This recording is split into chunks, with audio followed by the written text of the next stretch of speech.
2, 3. So now that we've seen these swarm cells, that's enough to justify a thorough inspection through this whole colony. Are those capped? This one's already emerged.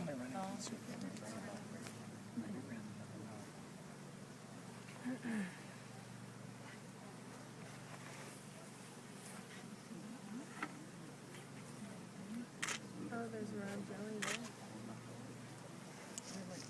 Sometimes when you're holding them off, did you ever eat one? No. Yeah. Just if it's Yeah, fully that's been capped, emerged. just Yeah, so cut off she's the had skin virgins. and eat it. Yeah. So let's see what we see in here.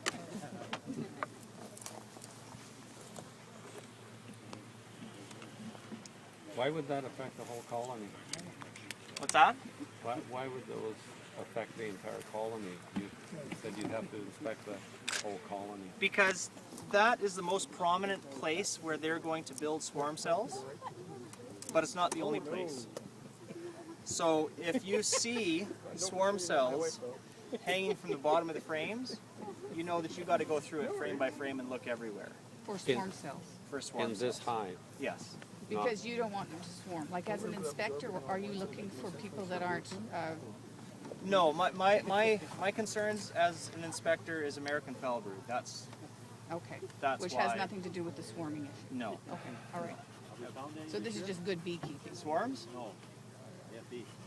Well, that's my job to sniff that out. Just elaborate on Diane's comment. Bill has just said he's looking for diseases. That's his job. He's not going to come and help you with your beekeeping. If you're a bad beekeeper and your bees swarm or they die, well, that's your problem. You need to come to field days and courses and learn what's going wrong. But his budget is so limited that he can't teach you how to be a beekeeper. But if you've got a disease problem, he can help you. Yeah, one of my favorite things that I know, well, I heard it from Ian, so I know Ian's report or purveys it, is you want to keep bees, take a course, join a club, right? That's really when your learning begins. So, one thing I will mention, and we should go back into that hive actually, Ian, for a quick, brief second. Or actually, no, we can do it when we shake them out. There's strips in here, and I don't know how long they've been in there for. Whenever you're using chemical strips for Varroa, you got to make sure that they are in for the designated time and then they're out.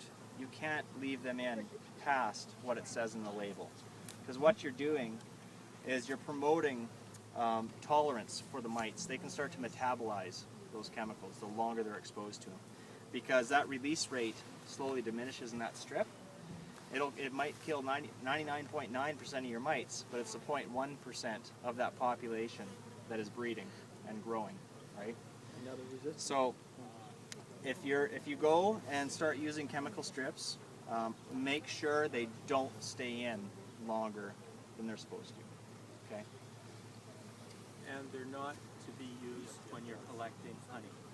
They have to come out a couple of weeks before the honey boxes go on. The federal government, the Canadian Food Inspection Agency, is now becoming more diligent, and they are fining beekeepers that forget to take their strips out over winter, or they forget to take them out in the spring when the honey's coming in, and you just can't put a honey box on and use that honey. It's not legal, and ethically it's not a good thing to do. Yeah, and there has been, I think, about $10,000 worth of fines this spring dished out. Wow. So it is something that they do look for. But that doesn't apply to a formic acid tag, right? Read the label and adhere to the label. The PMRA, if they're looking around and if they see anything that's being used outside of the label, you know, you're going to get an earful. I won't get into the specifics of formic acid. We have that'd be a good thing for a winter meeting or something, because there's definitely more leniency when it comes to formic acid, but like that expression, the label's the law.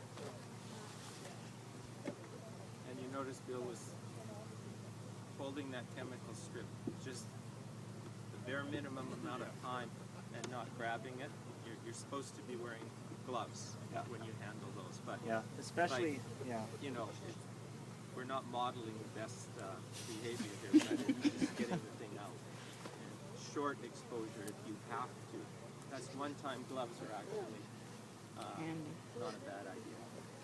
Yeah, and especially when they first come out of the package, because then all that miticide is fresh on there. Yeah, the label's the law. I'll leave it that way. Yeah, open the hive and remove that same frame as Ian talked about, just mimicking what he's done. I've made sure that's loose. I'm giving myself lots of space, lots of room here. Yeah, I think so. And that lifts up nice and easy. So there's another big queen cell that's emerged. There was 3 on the bottom. See that one there? So what do you make of it being emerged? The Virgie's gotten out of there. Right? If you see the hole at the bottom of the cell, the bottom of the peanut, just like that, you know she's crawled out.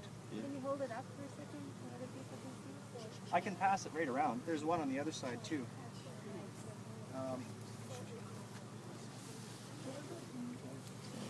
So judging by there's 3 or 4 that have already emerged at the bottom. This colony, pretty much guarantee you, it's swarmed this year already.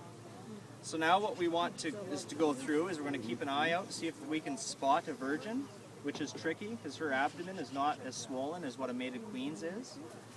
And the other thing we want to look for is eggs, because if we have a nice patch of eggs, that means that old queen is gone, the virgin's mated, and we've reestablished a colony. But for the beginning of June, you know, this is in better shape than that last one, but really the population should be quite a bit greater if it hasn't swarmed. The second box would have helped that. Yeah, Means there's 2 queens in the house. One flies away. And takes some of these. lots of drones in here. If it was a few degrees warmer, they'd start flying, but a lot of them are in the hive.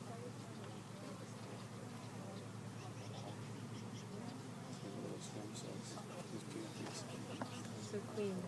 Same with the baby.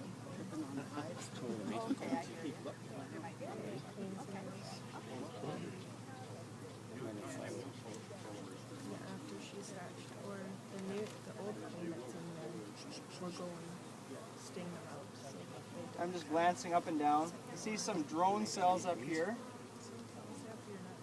Open them up. Okay, so they pupated, they're purple eyes, so they're going to hatch out fairly quick. But I haven't seen any evidence of worker cells yet. If you remember, there's a time or a difference in the time it takes a worker bee and a drone bee to emerge. So right now looks like the workers have all emerged, but the drones haven't. So this is probably swarmed 2-3 weeks ago.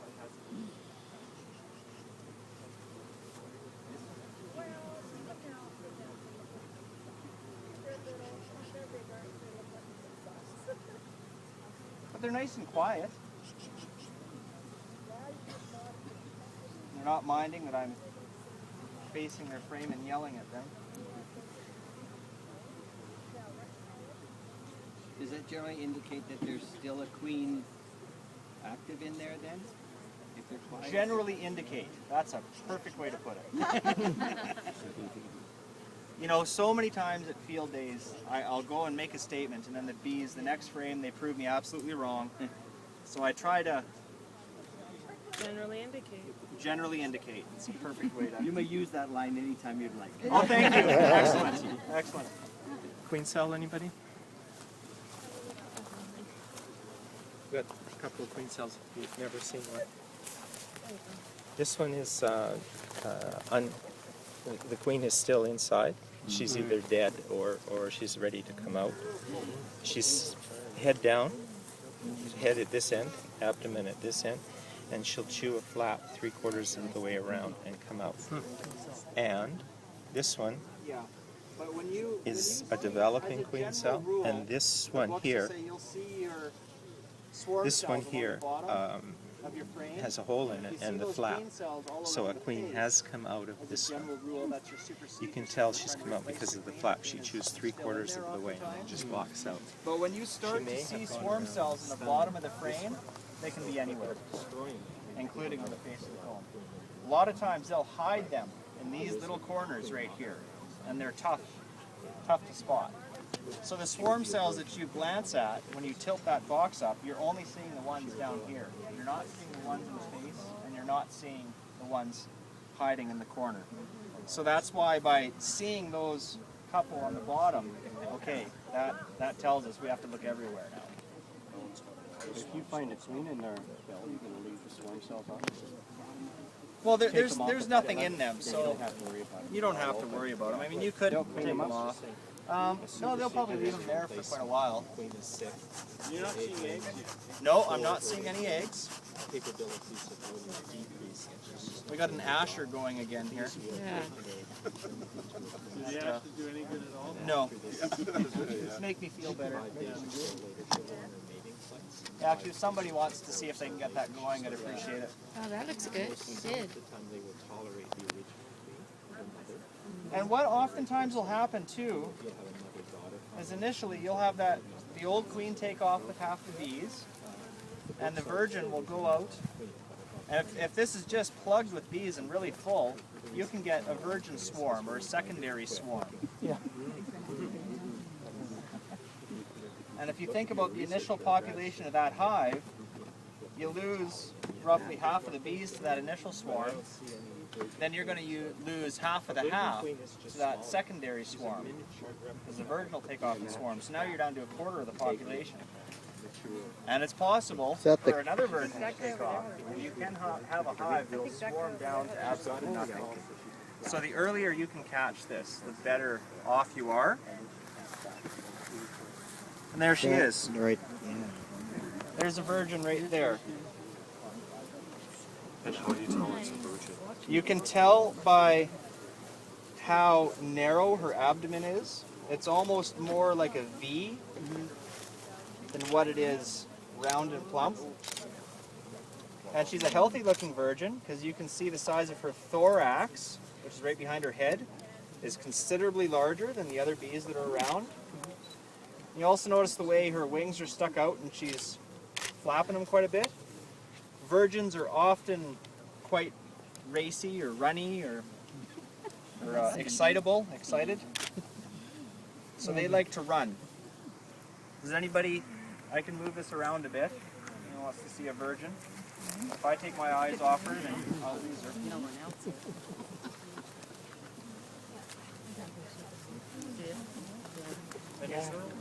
How about you? Well, you know what? All of these other queen cells that we have seen have been empty. Yeah, So it doesn't look like there's going to be any more virgins hatching out. yeah. So I am going to make that assumption 9.5 times out of 10. She should stay here now. There's no other brood in here. It's completely broodless. You can open that one up and see if there's anything in it. Or squish it anyway. So what I do here is close this back up and I check it in about 2 weeks. And if you have some nice weather in about 2 weeks, that should give her enough time to get out there and mate. After she emerges and hatches out of that cell, it'll generally take 7 to 10 days before she's mature enough to go out and mate. Okay. Yeah, so all the queen cells that we've seen have been empty or dead. Is there a chance that there are two queens? Is there a chance that there's 2 virgins running around there? Yes, there is. And I'll let them figure it out. Okay. So one will stay, the other will have to leave. And hopefully not swarm again and take more bees with it. And it could be a mother-daughter combination. Oh. If it's a failing queen, Okay. and they've raised a new queen, Right. 20 or so percent, 25% of the time, they will allow that first queen to just perish as Oh, old okay. age. Yeah. She's running short of eggs. They replaced her, and they'll tolerate her Yeah. as But she won't last very long. She'll Okay. just run out of eggs and then But if die. they hatch like 2, or do they do that? Hatch 2 queens? Yeah, they can hatch 4 or 5 or 6 queens at one time. Oh, okay. The queens that come out first will go around and sting through the other queen cells, and that's probably what happened to this one. It's not empty, but it's all melted down. So the first queens out go and sting through to kill their rivals. But if multiple queens emerge, they will fight, and the strongest will win. And if they don't fight, the bees will push them together and force them to fight. And so the strongest one wins, and she becomes the queen. So 5 or 6 days after she emerges, she goes on her mating flights, which are done in the air. She mates with multiple drones, perhaps 40, 50 if she can, over a period of 3 or 4 or 5 days. Then she returns to the hive, mated, 3 to 4 million sperm in her, and that's enough to feed all the eggs, to fertilize all the eggs for 2-3 years. And then as soon as she returns after her final mating flight, the bees feed her high protein food, and that builds up her abdomen. And then as she releases an egg, she fertilizes it at the same time. And then she can lay 1,500, 2,000 eggs in the late spring as she's building up her colony. Yeah, so a colony in this situation, the population is not ideal compared to what it could have been. But because that virgin is young, because it's June 8th, by the middle of June, 3rd week of June, she's going to be mated. It'll still recover its population and hopefully give you a bit of honey. So this honey that's on here, because there was a strip down below, there's going to be chemical residue in this honey. Oh, you got a big ball of bees on close to you. It's about 3 inches deep. Yeah.